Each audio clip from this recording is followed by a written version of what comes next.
बिस्मिल्लाहिर्रहमानिर्रहीम। अस्सलाम वालेकुम नाज़रीन, आप यूट्यूब चैनल देख रहे हैं। मैं इमरान खान हूँ। इस बीच में जब मैं वीलॉग नहीं कर रहा था तो कुछ बड़ी खबरें आई, जिनमें सबसे बड़ी खबर यह है कि पाकिस्तान की गवर्नमेंट ने यानी हुकूमत पाकिस्तान ने डोनाल्ड ट्रंप को नोबेल पीस प्राइज़ के लिए नामज़द कर दिया है कि अमन का जो नोबेल इनाम है वो डोनाल्ड ट्रंप को दे दिया जाए। ये उनकी खिदमात के एतराफ़ में किया गया या उन्हें खुश रखने के लिए किया गया, ये मैं आपको आगे चल के बताता हूँ। इमरान खान साहब की ज़मानत का मामला अटका हुआ है 9 मई के केसेस में, अदालत में वहाँ पे फैसला महफूज हो गया। उस हवाले से आपको बताऊँगा। बजट के हवाले से पाकिस्तान पीपल्स पार्टी के एतराज़ात और उसके बाद खुद ही बजट मंजूर करवाने का फैसला, अमेरिका ने जो बहुत बड़ा हमला किया ईरान के ऊपर, ईरान का रद्द-ए-अमल क्या होगा, ये सारी चीज़ें और इस खित्ते की सूरत हाल ये आपके सामने मैं भी रखता हूँ। लेकिन सबसे पहले एक मुलाकात होती है फील्ड मार्शल आसिम मुनीर की डोनाल्ड ट्रंप के साथ, और ये बंद कमरे में मुलाकात होती है।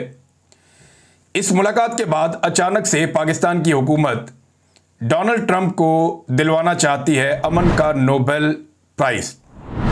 हालांकि डोनाल्ड ट्रंप उस वक्त ईरान पर हमले की हमायत कर रहे थे।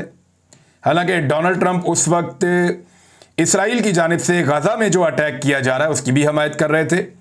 हालांकि डोनाल्ड ट्रंप ये भी कह चुके थे बार बार कि गजा के रहने वाले फ़लस्तीनियों को वहाँ से किसी और मुल्क में मुंतकिल कर दिया जाए और गजा को तामीर करके वहाँ रियल स्टेट का एक बेहतरीन नया निज़ाम बनाया जाए। लेकिन इस सब के बावजूद पाकिस्तान की हुकूमत ने यह फ़ैसला किया कि डोनाल्ड ट्रंप को नोबेल अमन अवार्ड के लिए जो है वो नामज़द किया जाए, और ये हुकूमत पाकिस्तान करेगी। हुकूमत पाकिस्तान को कैसे ख्वाब आया, और ये ख्वाब हुकूमत पाकिस्तान को पहले क्यों नहीं आया, ये है बड़ा सवाल। देखिए, जब फील्ड मार्शल की मुलाकात होती है डोनाल्ड ट्रंप से, तो मुलाकात में एजेंडा ये नहीं था कि ईरान पे बात होनी है, पाकिस्तान पे बात होनी है कश्मीर के ऊपर या इंडिया के ऊपर, नहीं। ये सारी सानवी चीज़ें हैं। मैंने आपको पहले बताया था कि पाकिस्तान की जानिब से फील्ड मार्शल की जो मुलाकात होगी डोनाल्ड ट्रंप से, उसमें एजेंडा नंबर 1 यही होगा कि डोनाल्ड ट्रंप को खुश कैसे किया जाए या उन्हें राज़ी कैसे किया जाए। एजेंडा नंबर 1 यही था, इसके अंदर और किसी चीज़ का कोई एजेंडा नहीं था। देखिए ना, पाकिस्तान ने कभी यासिर अराफात को नामज़द नहीं किया अमन के नोबेल इनाम के लिए।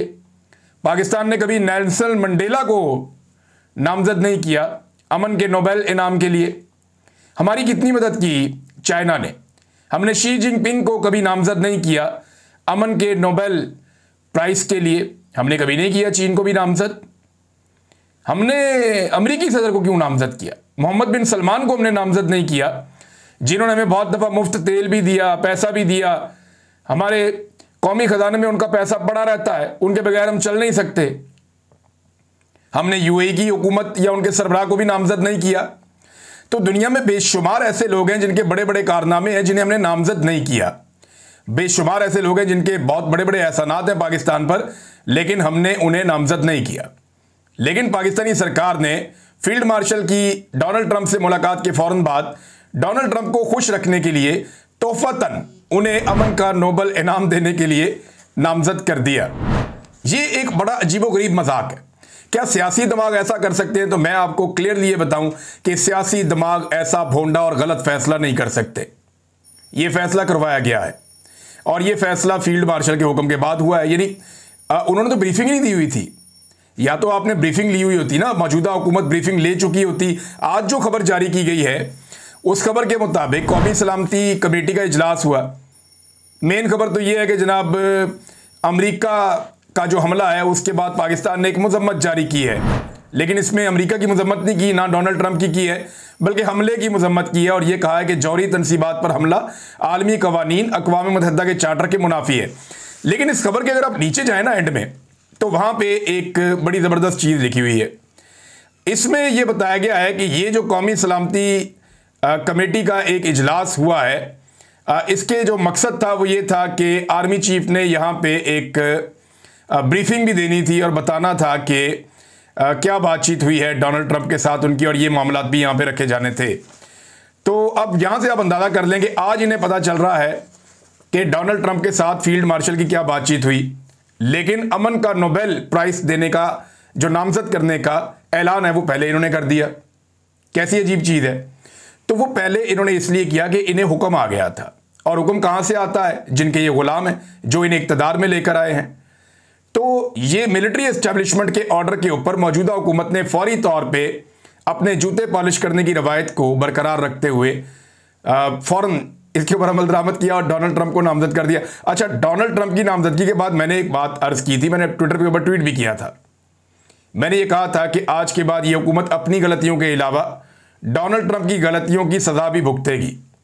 देखिए ना, वो एक मुल्क का सदर है, वो कुछ भी गलत करेगा, इनके खाते पड़ जाएगा। तुम तो इसको अमन का नोबेल इनाम देना चाहते थे, कल को वो फलस्तीनियों के खिलाफ कुछ कर दें, ईरानियों के खिलाफ कुछ कर दें, पाकिस्तान के खिलाफ कुछ कर दें, तो आपने तो उनको अमन के नोबेल इनाम के लिए नामजद किया हुआ है ना? अजीब बात। ये पाकिस्तान की वो सरकार है जिन्होंने डोनाल्ड ट्रंप को अमन के नोबेल इनाम के लिए नामजद किया, जिन्होंने खुद 2 ऐसे लोगों को जेल में कैद रखा हुआ है मुबैना तौर पे, जिन दोनों को नामजद किया गया है अमन के नोबेल इनाम के लिए। बारंग बलूच साहिबा और इमरान खान, ये दोनों जेल के अंदर है, दोनों को कैद किया हुआ है, दोनों की नामजदगियां मुबैना तौर पे हो चुकी हैं। और यही हुकूमत जो मुस्तहिकीन को बंद कर देती है, वो डोनाल्ड ट्रंप को नॉमिनेट कर देती है। अच्छा, उसके बाद डोनाल्ड ट्रंप ने जनाब 24 घंटे नहीं गुजरने दिए, उन्होंने अपने B-2 बम्बर्स जो हैं उनको भिजवा दिया। ईरान के ऊपर खौफनाक अटैक हो गया।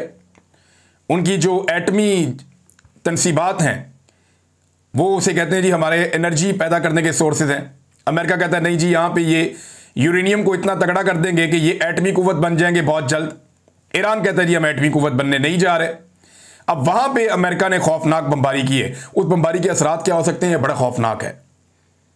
यानी डोनाल्ड ट्रंप ने जो किया उसके मुताबिक, मैं आपको यहां पे एक खबर पढ़ के सुनाता हूं, आपको हैरत होगी कि ये कितने बड़े खतरे से खेला गया है।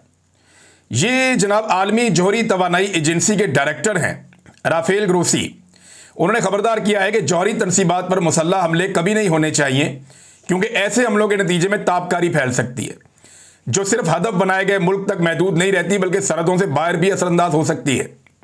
अरबों लोगों की जिंदगियों को खतरे में डाला गया। ऐसा नहीं है कि सारे लोग मारे जाते, लेकिन जब आप एटमी तनसीबात के ऊपर अटैक करते हैं तो ताबकारी फैलती है, फिर वो हवा के असरात के साथ साथ वो मुख्तलिफ इलाकों में जाती है। अब ऐसा तो नहीं है कि ताबकारी क्रॉस नहीं करेगी, सरहद आ गई है, बॉर्डर है, लिहाजा इससे आगे पाकिस्तान शुरू हो रहा है, इधर को नहीं जाना, इस तरफ को अफगानिस्तान शुरू हो रहा है तो इस तरफ को नहीं जाना, या इधर जो गल्फ कंट्रीज हैं इधर को नहीं जाना, या इराक में दाखिल नहीं होना, अजरबैजान में दाखिल नहीं होना। ये नहीं होता। फिर होता यह है कि ताबकारी फैलती है और उससे करोड़ों अरबों लोग मुतासिर हो सकते हैं। और जिस खित्ते में ईरान वाक़या है ये गुंजान खित्ता है, यहाँ बहुत बड़ी बड़ी आबादियाँ हैं, लिहाजा डोनाल्ड ट्रंप ने बहुत बड़ी तादाद में लोगों को ख़तरे में डाल दिया ये करने के बाद। और ये बात मैं नहीं कह रहा, ये सरबराह है आलमी जौहरी तवानाई एजेंसी के राफेल ग्रोसी, उनका ये स्टेटमेंट है। अब मामला ये है कि जब इन्होंने नामजद किया ना डोनाल्ड ट्रंप को, तो उसके बाद पाकिस्तान में टाउटों ने बगलें बजाना शुरू कर दी, छलांगे मारना शुरू कर दी। Master stroke army chief field marshal का ये कर दिया तो वो कर दिया, ज़बरदस्त फैसले हो गए। फील्ड मार्शल ने अमेरिका को 2 हफ्ते के लिए रोक दिया जनाब कि अमेरिका अब अटैक नहीं करेगा ईरान के ऊपर। ईरान को और इसराइल को 2 हफ्ते मिल गए हैं, इन 2 हफ्तों में आप देखिएगा कि क्या कमाल किया जाएगा। फिर जनाब उसके बाद बताया गया जनाब कि तुर्की के सदर से मिल गए, इधर चले गए। अब ये सारी कहानियां टाउट सुना रहे थे, धड़ाधड़ लगे हुए थे, जमीन आसमान के कलाबे मिला रहे थे, और ऐसी टका के बूट पॉलिश हो रही थी कि मैं हैरान हो रहा था कि ये लोग कर क्या रहे हैं। ये नहीं जानते डोनाल्ड ट्रंप को, या इनको अमेरिका का नहीं पता। अमेरिकन एस्टेब्लिशमेंट तो कुछ भी फैसला कर सकती है, इतना बड़ा जुआ आप कैसे खेल सकते हैं। और फिर वही हुआ, इतना बड़ा काम कर दिया अमेरिका ने कि पूरे खित्ते की सिक्योरिटी को खतरे में डाल दिया। अब अगर ईरान रिटेलिएट करता है, इसके ऊपर आगे चल के हम बात करेंगे, तो सिचुएशन कहां से कहां निकल जाएगी। लेकिन एक बात याद रखिए कि इनमें से किसी को भी शर्म नहीं आई, कोई एक भी डूब के नहीं मरा, किसी एक ने भी सरफ नहीं खाया। ये सारे के सारे लोग जो हैं ये उछल उछल के छलांगे मार मार के कह रहे थे कि ये बहुत बढ़िया फैसला है, बड़ा कमाल फैसला है। अब इनमें से बात जो है वो बगलें झांक रहे हैं और शर्मिंदा हो रहे हैं। हत्ता कि वो लोग जो एस्टेब्लिशमेंट और मुस्लिम लीग नून के बहुत करीबी समझे जाते हैं, कुछ ऐसे लोग जिनके ज़मीर जागे हैं, उन्होंने कहा यार खुदा का वास्ता माफ़ी मांगे और ये अमन के नोबेल इनाम वाला मजाक वापस लें। लेकिन इनका मकसद सिर्फ और सिर्फ डोनाल्ड ट्रंप को खुश करना था। इसका कोई अमन के साथ ताल्लुक नहीं है, इंसाफ के साथ ताल्लुक नहीं है, इसका कोई डोनाल्ड ट्रंप की शख्सियत में कुछ ऐसा, क्योंकि डोनाल्ड ट्रंप की एक बड़ी पुरानी ख्वाहिश है कि उन्हें अमन का नोबेल इनाम मिले। ये बहुत पुरानी ख्वाहिश है डोनाल्ड ट्रंप की, और उस ख्वाहिश का वो अपने मुंह से इजहार भी कर चुके हैं। लिहाजा इन्होंने नामजद करके डोनाल्ड ट्रंप को खुश करने की एक कोशिश की है। कुछ लोग ताने दे रहे थे पाकिस्तान तहरीक इंसाफ को, तो बात सच है, तहरीक इंसाफ को उम्मीद थी डोनाल्ड ट्रंप से, और वो इसलिए थी कि जो बाइडन की हुकूमत में पाकिस्तान में रिजीम चेंज किया गया था, तो ये एक नफसियाती तौर पे एक नॉर्मल चीज़ थी कि इनका झुकाव डोनाल्ड ट्रंप की तरफ बढ़ना था, कि अगर जो बाइडन आ जाता है या कमेला आ जाती है तो इनके दौर में तो हमारा रिजीम चेंज किया गया है, तो इनके साथ तो हमदर्दी तहरीक इंसाफ की हो नहीं सकती थी, उनकी हमदर्दी गई डोनाल्ड ट्रंप की तरफ, और ये फितरी था। लेकिन उसके बाद डोनाल्ड ट्रंप ने जिस तरह की चीज़ें की, या इस हुकूमत ने डोनाल्ड ट्रंप को जैसे राज़ी किया या जो कुछ पेश किया उनके सामने, ये नामजदगी जो है ये भी पेश किया जाना कि जनाब ये भी हम आपके सामने पेश कर रहे हैं, हम कभी आपको मादनियात पेश कर रहे हैं, कभी अपनी खारजा पॉलिसी के अंदर जो आप चाहते हैं वो करना पेश कर रहे हैं, आपको हर चीज़ पेश कर रहे हैं, अपनी खुद मुख्तारी, अपने आज़ाद फैसले आपके आगे पेश कर रहे हैं, हत्ता कि हम अमन के नोबल इनाम के लिए आपकी नामजदगी भी आपके आगे पेश कर रहे हैं। तो इतनी ज़्यादा गिरी हुई, इतनी ज़्यादा कमज़ोर, और इतनी ज़्यादा मैं क्या कहूँ इस हुकूमत को, बुज़दिल हुकूमत मैंने अपनी ज़िंदगी में नहीं देखी जो इन्होंने किया। और डोनाल्ड ट्रंप को खुश करने के लिए इन्होंने वो काम किया कि ईरान जो पाकिस्तान का हमसाया उसको भी नाराज़ किया। डोनाल्ड ट्रंप ने चले जाना है, 4 साल की हुकूमत होती है उनकी, दूसरा टर्म है उनका, तो ये 4 साल के बाद ये डोनाल्ड ट्रंप नहीं होगा। लेकिन याद रखिएगा कि ईरान यहीं पे होगा, और ईरानियों को याद रहेगा कि जिस वक्त पाकिस्तान ने डोनाल्ड ट्रंप को नामजद किया उस वक्त ईरान के ऊपर अटैक हो रहा था और अमेरिका उसके अंदर शामिल था, ये सारी दुनिया जानती है। बहरहाल ये खुश रखना चाहते हैं। अब कुछ डाउट्स ये कह रहे हैं जनाब ये तो पाकिस्तान ने एक कोशिश की थी कि डोनाल्ड ट्रंप को अमन के नोबेल पीस प्राइज के लिए नामजद करें, इससे वो बहल जाएगा और इसके नतीजे में वो ईरान पर हमले से बाज रहेगा, तो ये हमारी एक हिकमत अमली थी। भाई फिटे मुंह तो हिकमत अमली थे भाई।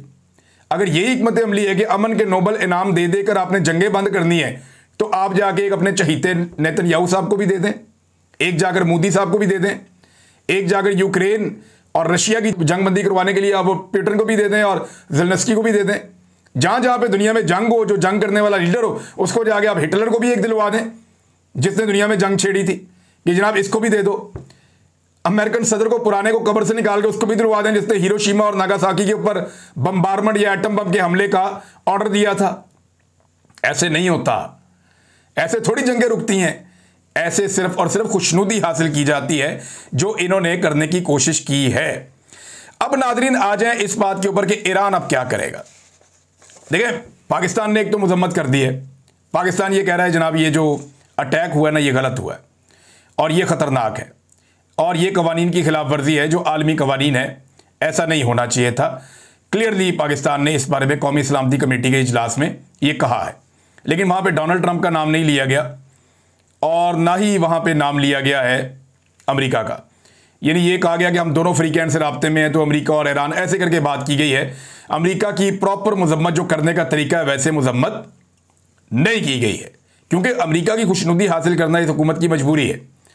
इन्हें यह लगता है कि ये जितना मर्जी जुल्म करें, जबर करें, अमेरिका अगर इनको नहीं रोकेगा तो इन्हें कोई नहीं रोक सकेगा। अमेरिका से बहुत बड़ा ताकतवर मेरा अल्लाह है, और जब आप अल्लाह की पकड़ में आएंगे या कुदरत की पकड़ में आप जिस वक्त आ गए तो उस वक्त फिर आपको कोई नहीं बचा सकेगा।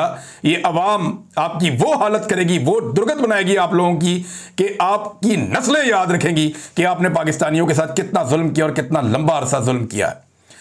अब नाज़रीन जब तक डोनाल्ड ट्रंप कोई गलती करता रहेगा ना, ये हुकूमत फंसी रहेगी, क्योंकि इन्होंने बड़ा अजीबोगरीब काम कर लिया है। अब ये अगर वापस ले लेते हैं नामजदगी अमन के नोबेल इनाम के लिए डोनाल्ड ट्रंप की, तो डोनाल्ड ट्रंप की नाराज़गी का ख़तरा होगा, और अगर ये वापस नहीं लेते तो पाकिस्तान में और दुनिया भर में इनकी लितरॉल होती रहेगी जो अब इनकी हो रही है। नाज़रीन अमेरिका ने B-2 बमबार तैयारों से खौफनाक हमले किए हैं और ईरान ने कह दिया कि अब हम जवाब देंगे। यानी उन्होंने कहा कि अमेरिका ने हमारे अहदाफ में इजाफा कर दिया। लेकिन एक बात हमें याद रखनी पड़ेगी, जो B-52 बमबार है ना, ये बहुत लंबी परवाज करता है। ये अमेरिका से उड़ के दुनिया के किसी भी खित्ते में अटैक करके वापस अमेरिका जा सकता है, इसकी ये कैपेसिटी है। ये दूसरे तैयारों की तरह नहीं है जिन्हें रास्ते में रुकना पड़ता है, रिफ्यूलिंग करनी पड़ती है, नहीं, ये बड़ा जदीद तरीन तैयारा है और ये दुनिया के सबसे खौफनाक बम मारता है जो ज़ेरे ज़मीन बंकर्स को तबाह कर देते हैं और बहुत नीचे तक ज़मीन के अंदर गहराई में जाकर तबाही फैलाते हैं। अमेरिका का दावा है कि उसने अचीव किया है कुछ, जबकि ईरान का और रशियन एक्सपर्ट हैं, कुछ और लोग हैं, वो ये कह रहे हैं नहीं, अमेरिका जो अचीव करना चाहता था वो हासिल नहीं कर सका। ईरान की जौहरी तनसीबात बेशतर जो हैं वो महफूज हैं और ईरान का उतना बड़ा नुकसान नहीं हुआ जितना बड़ा क्लेम किया जा रहा है। अब क्या ईरान जो है वो वापस अटैक कर सकता है? ईरान के पास ऑप्शंस क्या हैं? देखें, इस खित्ते के अंदर जितने मुल्कों में अमेरिका की बेसेस हैं वो सारे मुसलमान मुल्क हैं और उन तमाम ममालिक ने, ये बात आप ज़हन में रखिएगा, वो तमाम मुसलमान ममालिक हैं और उन तमाम ममालिक ने इसराइल की मजम्मत की है, ईरान के हक में स्टेटमेंट जारी किया है। तो क्या ईरान उन मुल्कों के अंदर जो अमरीकी बेसिस हैं उन पर अटैक कर सकता है? हालांकि अमेरिका ने अभी तक उन मुल्कों में मौजूद अपनी बेसिस को ईरान के खिलाफ इस्तेमाल नहीं किया, वहां से हथियार नहीं गए, चीज़ें नहीं गए। ईरान इस तरह का हदफ हासिल करेगा या कुछ ऐसा नुकसान करने की कोशिश करेगा अमेरिका का जिसमें मेरे ख्याल में हमसाया ममालिक इन्वॉल्व शायद नहीं होंगे। ये मुझे ऐसा लग रहा है क्योंकि ईरान इस लड़ाई को अगर अमेरिका के खिलाफ भी लड़ना चाहेगा तो वो चाहेगा इस खित्ते के ममालिक उसके खिलाफ ना हो और उन ममालिक को मैक्सिमम अपने साथ रख सके। यहाँ पे एक स्टेटमेंट जो है वो मार्को रूबियो का गालबन स्टेटमेंट था कि ये तमाम मुसलमान मुल्क हमारे साथ खड़े हैं और ये कहते हैं जी अपनी आवाम की खातिर हम बाहर बाहर से मजम्मत करते रहेंगे और अंदर से हम आपके साथ मिले हुए हैं, आप मारें ईरान को। मेरे ख्याल में ये भी एक सियासी स्टेटमेंट है ताकि मामले को भड़काया जाए, ताकि ईरान को मजबूर किया जाए और एक लड़ाई बढ़ाई जाए। ईरान किसी ना किसी मुसलमान मुल्क के ऊपर किसी जगह पे वो दागे अपने मिसाइल अमरीकी बेस के ऊपर और एक नया जवाब बन जाए। लेकिन देखते हैं इसमें क्या होता है, फर्दर हम देखते हैं, क्योंकि अमेरिका अगर नहीं रुकता तो फिर ईरान के पास ऑप्शंस महदूद हैं, उन्हें जवाब देना पड़ेगा। ये एक लंबी बहस है, इस पर आप कुछ भी प्रिडिक्ट नहीं कर सकते। जंग है ना, ये आप नए हरबस को बंद कर सकता है ईरान, इससे दुनिया के अंदर जो एनर्जी की सप्लाई है उसका 20% रुक जाएगा। यहां से तेल गैस बाकी चीज़ें जाती हैं, तो जब ये रुक जाएंगे तो दुनिया के अंदर इन चीज़ों की कीमतें बढ़नी शुरू हो जाएंगी, पूरी दुनिया की सनत इससे मुतासिर होगी। ईरान ये भी कर सकता है। ईरान के जो मिसाइल के ज़खायर हैं वो हैरान कुन हद तक परेशान कुन साबित हो रहे हैं। मतलब कि अब 20 से ज़्यादा अटैक कर चुका है ईरान, यानी एक वेव जाती है मिसाइलों की, फिर दूसरी जाती है, फिर तीसरी जाती है, और कामयाबी के साथ उसने इसराइल के अंदर अपने अहदाफ को निशाना बनाया। हालांकि इसराइल ने भी ईरान का बहुत बड़ा नुकसान किया है, बड़ा हैवी डैमेज किया है। अमेरिका ने भी ईरान का नुकसान किया है, ऐसा नहीं है कि नुकसान नहीं हो रहा। पूरी की पूरी ईरानी फौजी क़यादत जो है वो मार दी गई एक ही रात में। उसके बाद जो है वो उनके साइंटिस्ट, जो बड़े कीमती साइंटिस्ट थे, वो भी कत्ल कर दिए गए, शहीद हो गए सारे। ईरान के शहरियों की शहादतें ज़्यादा हैं, लेकिन ईरान की जानिब से जो रिटेलिएशन है वो बेमिसाल है, ऐसा हमने पहले कभी नहीं देखा। यानी इसराइल पर आज जो बम्बारमेंट की गई है, इन हमलों में खैबर शिकन, अम्माद और फताह 1 मिसाइल इस्तेमाल किए गए हैं। अच्छा, ये मिसाइल जो है इनमें से बेशतर पहले इस्तेमाल नहीं किए जा रहे थे। ईरान ने तकरीबन 15 मिसाइल दागे इसराइल के ऊपर। इसराइल की रोकने की कैपेसिटी कमज़ोर हो रही है, इस वजह से ईरान के अब मिसाइल जाकर अपने टारगेट्स को ज़्यादा हिट कर रहे हैं माजी के मुकाबले में। ये ईरान की कामयाबी है। ईरान लगातार इसराइल के ऊपर दबाव बढ़ाता चला जा रहा है। कुछ खबरें ऐसी भी हैं कि इसराइल चाहता है कि अब जंगबंदी हो जाए, लेकिन ईरान शायद जंगबंदी पे इतनी जल्दी आमादा नहीं होगा। जो कुछ इसराइल ने ईरान के साथ किया और ख़ासतौर पे जो अमेरिका ने एक बड़ा अटैक किया है, इसका ईरान को जवाब देना पड़ेगा। यानी ईरान के अंदर इतना प्रेशर है लोगों का, उनकी हुकूमत के ऊपर भी। दूसरा, उनका अपना एक बड़ा लंबा तारीखी पस मंज़र है। मुझे ऐसा लगता है कि ईरानी कहीं ना कहीं जवाब देंगे, किस तरह देंगे इसके बारे में भी कुछ कहा नहीं जा सकता। अब आ जाए जरा पाकिस्तान के अंदर खबरें क्या हैं नादरीन, ये मैं आपके साथ शेयर कर देता हूँ। नंबर 1 तो ये कि इमरान खान साहब की ज़मानत के मामले पे फैसला महफूज हो गया है और ये 9 मई के हवाले से केसेस हैं। 8 केसेस थे गालिबन, इनकी ज़मानत का मामला था लाहौर हाई कोर्ट में, लेकिन ये फ़ैसला फिर महफूज हो गया। और महफूज फ़ैसला आपको पता है गैर महफूज होता है जब तक कि सुना ना दिया जाए। तो अदालत के अमले ने बताया वहाँ मौजूद लोगों को कि ये फ़ैसला कल सुनाया जाएगा। अब कल के दिन में पाकिस्तान तहरीक इंसाफ के लोग सारे जाएंगे फ़ैसला सुनने, देखते हैं कितनी बड़ी तादाद में पहुँचते हैं। ये तहरीक इंसाफ का एक और इम्तिहान है और देखते हैं फ़ैसला इमरान खान के हक़ में आता है या नहीं आता। ये अदालत का एक बहुत बड़ा इम्तिहान है, क्योंकि ये तो बिल्कुल दूध का दूध और पानी का पानी है। सारी दुनिया जानती है कि 9 मई के केसेस में एक बंदा जो जेल के अंदर बंद था, एक बंदा जिसे उठा लिया गया था गैर कानूनी तौर पर, उस बंदे का कितना कमल दखल हो सकता है, ये तो सारी दुनिया जानती है। नाज़रीन, एक और ख़बर है वो ये है कि पंजाब में बेकायदगियों और बेज़ाब्तियों के हवाले से ऑडिट रिपोर्ट आई है। अच्छा, इसमें ऐसा नहीं होता कि सारे पैसा कोई अपनी जेब में ले जाता है। लेकिन इसके अंदर से बेशुमार पैसा करप्शन की नज़र हो जाता है जब ये बेकायदगियां और बेज़ाब्तियां जो हैं इनको छापा जाता है। इसमें मीडिया रिपोर्ट्स के मुताबिक लंबे चौड़े पैसे जो हैं वो 10 खरब रुपया तकरीबन जो है वो खुर्द-बुर्द हुआ है, या इसकी बेकायदगियां और बेज़ाब्तियां हैं। अब ये जो पैसा है ये मोहसिन नकवी और मरियम नवाज के दौर का है। हालांकि इंफॉर्मेशन मिनिस्टर पंजाब ने गुमराह करने की कोशिश की कि ये परवेज़ इलाही के दौर का है, मोहसिन इलाही को ताने देते हुए सोशल मीडिया पे, लेकिन एक्चुअली जो ये अदवार हैं ये मोहसिन नकवी और मरियम नवाज के हैं, और ये दोनों ही पाकिस्तान की मिलिट्री एस्टेब्लिशमेंट के जो सरबराह हैं उनके बड़े चहीते हैं। तो नाज़रीन, और भी चीज़ें हैं मैं आपके साथ शेयर करूंगा, लेकिन एक चीज़ जाते जाते मैं आपको बताऊं, और ये एक मिसाल के साथ बताऊंगा, आपको बड़ा मज़ा आएगा। बिलावल जरदारी ने बिलाखिर फैसला कर लिया कि हुकूमत को बजट में वो सपोर्ट करेंगे। ये जरदारी ने और बिलावल जरदारी दोनों ने फैसला किया है। पहले बजट में कीड़े निकाले कि जनाब किसान भी मर गया, मजदूर भी मर गया, आम आदमी की ज़िंदगी तबाह हो गई, बजट में पाकिस्तान के लिए कुछ नहीं है, ये IMF का बजट है, और उसके बाद कहा जी हम इसे मंजूर करवा देंगे। ये ऐसे ही है कि जैसे कोई पीपल्स पार्टी वालों से उनकी लड़की का रिश्ता मांगने आया और उन्होंने आगे से कहा जी आपका लड़का जो है उसमें बहुत सारी खराबियाँ हैं। मिसाल के तौर पे जनाब आपका लड़का नशा करता है, चोरियां करता है, डकैतियां करता है, आपका लड़का जुआ भी खेलता है, आपका लड़का बदज़बान भी है, बदअखलाक भी है, आपका लड़का नालायक है, नखट्टू है, नकम्मा है और लड़ाका भी है, आपका लड़का बदकिरदार भी है, लेकिन एंड में पीपल्स पार्टी वाले कहेंगे हम लड़की आपके लड़के को ही देंगे। ये जनाब इनकी वो मिसाल है। यानी ये अवाम को बेवकूफ़ समझते हैं, पागल समझते हैं, लोगों को समझ नहीं आ रही। आज एक एक जुर्म और एक एक जुल्म जो हो रहा है ना पाकिस्तान में, या अवाम के साथ जो कुछ भी हुआ, उनका मैंडेट चोरी करने से लेकर उनकी मईशत को तबाह करने तक और उन्हें गुलामों की ज़िंदगी गुजारने पर मजबूर करने तक, इस सब के पीछे जितना जुर्म नवाज शरीफ का है उतना ही जरदारी साहब का भी है। जो PMLN ने किया वही पीपल्स पार्टी ने भी किया, ये बराबर के हिस्सेदार हैं। अब तक के लिए इतना ही। अपना ख्याल रखिएगा, अपने चैनल का भी। अल्लाह हाफ़िज़।